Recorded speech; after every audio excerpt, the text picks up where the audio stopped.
নন্দীগ্রাম দাউদপুর 8 নম্বর অঞ্চলে এখানে তৃণমূলের সভা হচ্ছে।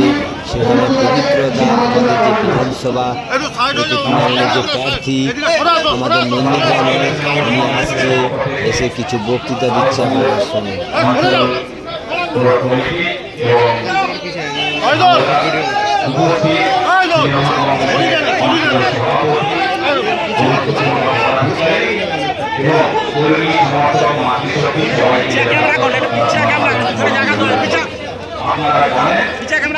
দেখ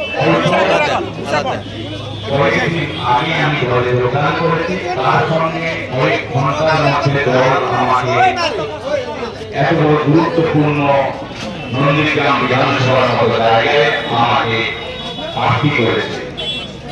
এর জন্য দলের প্রতি আমি কৃতজ্ঞ এবং নন্দীগ্রামবাসী সবার আশীর্বাদ কামনা করি, যাতে আপনারা এই বর্তমান যে বিভাজনের রাজনীতি চলছে নন্দীগ্রামের মাটিতে, শুধু বাংলার মাটিতে, এবং সবচেয়ে বেশি যেটা নন্দীগ্রামে জর্জরিত সাধারণ মানুষজন যারাই রাজনীতি করতে এগিয়ে আসছে তারা মিথ্যা মামলায় জর্জরিত হয়ে যাচ্ছে, এর থেকে মুক্তির প্রয়োজন। না হলে ভবিষ্যতে প্রজন্মের কেউ রাজনীতিতে একটা সেবামূলক কাজ, রাষ্ট্রহিতের কাজ, মানব হিতের কাজ, এই কাজ করতে কোনো ভালো মানুষ আর এগিয়ে আসবে না। এর জন্য নন্দীগ্রাম মুক্তি চায়। স্পেশাল ভাবে নন্দীগ্রামে যে হাজারো হাজারো মামলা চলছে তার নিষ্পত্তির খুব প্রয়োজন। এটা সবাইকে সচেষ্ট হতে হবে।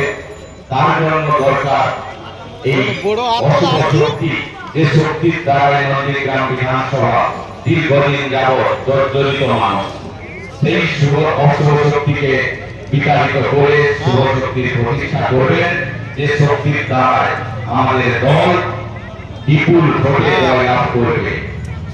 2000 নয়, 10,000 নয়, 20,000 নয়, আমরা টার্গেট রেখেছি 30,000-এর ঊর্ধ্বে আপনারা আশীর্বাদ করে করবেন। এই আশা আকাঙ্ক্ষা রেখে আপনাদেরকে পুনরায় সম্মান জানিয়ে, আমার আসতে একটু দেরি হয়ে গেছে, ক্ষমা প্রার্থনা করছি। সবাইকে সম্মান জানিয়ে আমি আমার কথা শেষ করছি। পরবর্তী দিনে নিশ্চয়ই বক্তব্য হবে, সময় থাকলে বিস্তারিত ভাবে বলবো।